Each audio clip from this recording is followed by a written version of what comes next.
Assalamualaikum warahmatullahi wabarakatuh. Bagaimana anak kabarnya pada pagi hari ini, hari Senin, tanggal 8 Februari 2021. Anak, alhamdulillah, marilah kita panjatkan puji syukur kehadirat Allah SWT yang sudah menganugerahkan kepada kita ya berbagai kenikmatan sehingga kita masih bisa bertemu walaupun secara virtual. Dan tak lupa sholawat serta salam kita haturkan kepada junjungan Nabi besar Muhammad SAW. Anak-anak masih ingat ya visi SMK Wahid Hasim ya. Nah, namun jangan lupa ini ada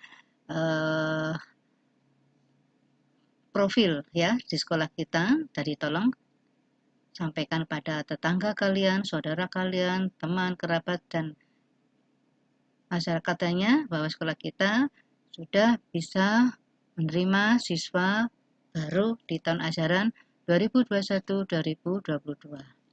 Masih ingat anak-anak visi SMK Wahid Hasim? Apa? Yaitu Bismillahirrahmanirrahim, unggul, cerdas, mandiri, berhaluan ahlul sunnah wal jamaah. Ya anak-anak ya, tolong insya Allah ini bisa kita laksanakan. Amin, amin, Allahumma amin. Ya, untuk materi pada pagi hari ini ya di mata pelajaran OTK Kepegawaian masih berkaitan dengan pangkat dan jabatan. Namun materi yang akan kita pelajari pada pagi hari ini adalah berkaitan dengan syarat kenaikan pangkat dan jabatan ya. Ingat ya anak-anak, dengan Ibu, ya Ibu adalah Bu Eni ya yang akan setia insya Allah menemani kalian belajar di mata pelajaran UTK Kepegawaian ini. Baiklah anak-anak, untuk materi pada pagi hari ini yaitu alur pangkat atau alur kenaikan pangkat, yaitu proses kenaikan pangkat melalui SAPK BKN. Artinya bahwa untuk kenaikan pangkat ya itu harus melalui SAP ya BKN, Badan Keadministrasian Negara ya. Ya, di sini untuk kenaikan pangkat ya tentu saja harus melalui proses yang berlaku, mulai dari semua unit pengelola kepegawaian wajib meremajakan data pegawai yang naik pangkat di SAPK. Kemudian pengelola kepegawaian pusat unit eselon 1, ini artinya pejabat yang berwenang, akan menyiapkan data nominatif dalam bentuk soft copy ya, atau dalam bentuk Excel ya, pegawai yang akan naik pangkat berikut berkas-berkasnya. Kemudian untuk unit eselon 1 akan menyampaikan berkas lengkap usulan kenaikan pangkat kepada Biro SDM atau Sumber Daya Manusia. Sedangkan Biro SDM akan membuat nota usul kenaikan pangkat menggunakan SAPK ya yang akan diusulkan bersama berkas lengkap ke BKN ya. Nah, ini nanti ada alurnya dari instansi kemudian ke BKN atau Kanrek ya, kantor registrasi ya. Kemudian usulan KB yang sampai di BKN akan diverifikasi ya. Diverifikasi artinya dirapatkan, dibicarakan, dipertimbangkan oleh tim teknis KB kantor kepala BKN untuk mendapatkan nota persetujuan kenaikan pangkat dari kepala BKN ya. Tentu saja ini akan menjadikan dasar kenaikan pangkat pegawai tersebut. Dan SK yang sudah mendapatkan penetapan ini akan didistribusikan, dikirim ya melalui pengelolaan kepegawaian pusat unit eselon 1 masing-masing ya.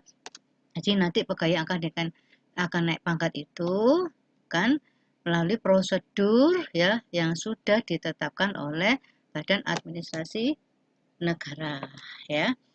Nah, selanjutnya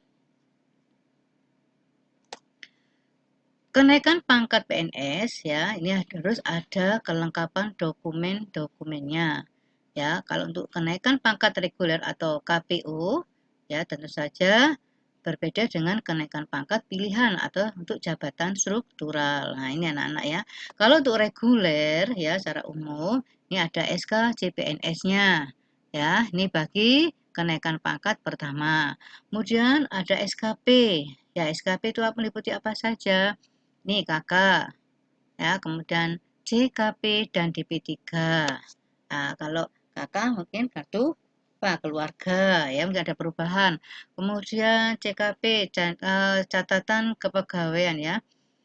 Kemudian DP3 ini catatan penilaian kepegawaian. Jadi semacam apa? Kinerja pegawai selama 2 tahun terakhir. Kemudian ada ini STLUD, ini kalau untuk pindah golongan ya. Nah, kemudian untuk pangkat pilihan atau jabatan fungsional, ini persyaratan tertera seperti di bawah ini ya anak-anak ya. Dan tentu saja, makanya berkas-berkas itu harus kalian simpan dengan baik. Makanya pelajaran kelas 10, yaitu kearsipan, ada hubungannya dengan dokumen untuk kenaikan pangkat PNS ya. Nah, selanjutnya, persyaratan kenaikan pangkat ini sudah diatur oleh PP Pemerintah nomor 11 tahun 2017, yaitu tentang manajemen pegawai PNS ya. Di sini sudah tertera undang-undangnya. Kemudian untuk kenaikan pangkat pilihan jabatan struktural itu bagaimana ya. Tidak menjabat minimal 1 tahun dalam pangkat, 1 tahun dalam jabatan. Kemudian untuk kenaikan pangkat pilihan karena prestasi kerja yang luar biasa baiknya. Ya, ini makanya kan saya ngomong dulu ya anak-anak ya. Ada kinerja, ada loyalitas, ada dedikasi, dan ada prestasi ya.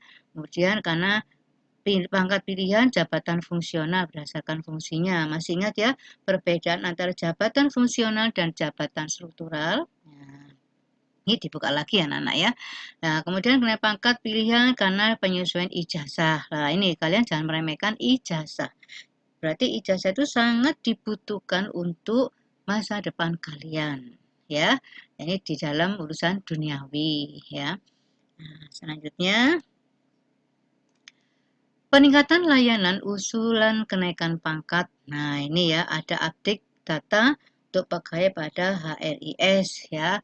Ada pada pengelola kepegawaian pada SAPK.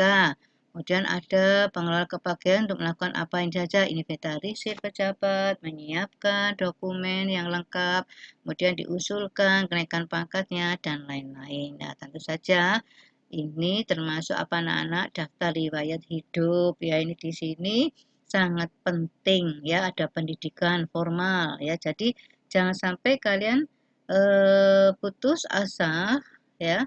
Kalau ada rezeki mungkin sudah tingkat SMK bisa melanjutkan ke jenjang lebih tinggi. Kemudian alamat. Nah, ini alamat yang harus tepat untuk bisa dihubungi.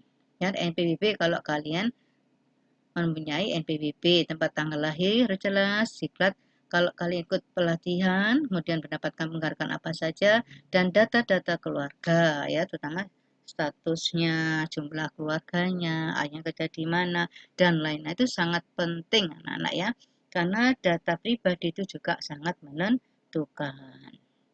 Oke, selanjutnya. Prosedur kenaikan pangkat jabatan fungsional perencana. Nah, ini anak-anak ya. Jadi ini untuk yang lebih apa? Lebih tinggi jabatannya ya. Tentu saja ada pejabat perencana. Siapa yang merencanakan? Kemudian mengajukan usulan penetapan angka kredit. Nah, ada poinnya ya. Jadi dinilai anak-anak. Jadi makanya kalau kalian tidak hadir di pelajaran virtual ini, makanya akan diabsen oleh BK. Nanti wali kelas pun juga akan diingatkan, makanya kalian akan dihubungi secara pribadi atau di Japri ya, jaringan pribadi langsung ya. Ini tentu saja ada poinnya, jadinya kredit poin. Tentu saja memang untuk kenaikan kelas kalian ya. Kalau kalian pangkatnya apa? Bukan pangkat yang tinggi atau sebagaimana gitu pejabat bukan, tapi ini adalah loyalitas kalian sebagai seorang siswa ya, menentukan. Ada surat pengantar usulan PAK dan keputusan dari pejabat yang berwenang ya, ini ya. Jadi siapa yang berwenang? Kepala sekolah misalnya di sekolah kita ya. Kemudian ada tim penilai ya, ini ada dewan guru kok di sekolah. Kemudian ini ada BKN, kantor representasi negara. Nah, tentu saja nanti akan dapat nomor persetujuan. Tentu saja ada di bagian kepegawaian. Nah, ini ada yang bagian perlengkapan. Nanti ada sidangnya dinilai. Nanti kalau kalian masuk dalam jenjang perguruan tinggi, kalian akan paham ya. Nah, kemudian ada SK, KP, dan jabatan. Nah, ini setelah kalian lulus dalam seleksi ini semuanya, kalian akan mendapatkan SK, surat keputusan untuk menaiki jabatan dan pangkatnya apa. Ya, jadi jangan meremehkan apa kinerja kalian nanti kalau udah bekerja. Nah, ini anak-anak ya, kenaikan pangkat untuk PNS, ada pejabat pembina kepegawaian BPK, kemudian BKE, Badan Keadministrasian Negara ya. Nah, ini ada contoh-contohnya. Tentu saja dilihat masa kerjanya ya, kemudian SK terakhirnya apa ya, dan lain-lain. Ini tolong dipelajari dan dibaca lebih lengkap. Selanjutnya untuk tugas. Nah, ini ya. Satu, kerjakan latihan soal di buku LKS kalian. Ya, tentu saja untuk materi pangkat dan jabatan. Untuk soal esai, kalian tulis yang rapi dan bersih di buku tulis kalian. Hasilnya nanti dikumpulkan hari Selasa saat klinik piket ya di ruang guru, namun dikoordinir oleh ketua kelas. Itu ya anak-anak. Ibu harap kalian tetap semangat. Ya, jangan lupa patuhi protokol kesehatan, jangan lupa tetap berdoa dan bersyukur kehadirat Allah SWT. Jaga kesehatan dan jaga imun tubuh kita semua. Akhirul kalam, wabillahi taufik wal hidayah. Wassalamualaikum warahmatullahi wabarakatuh.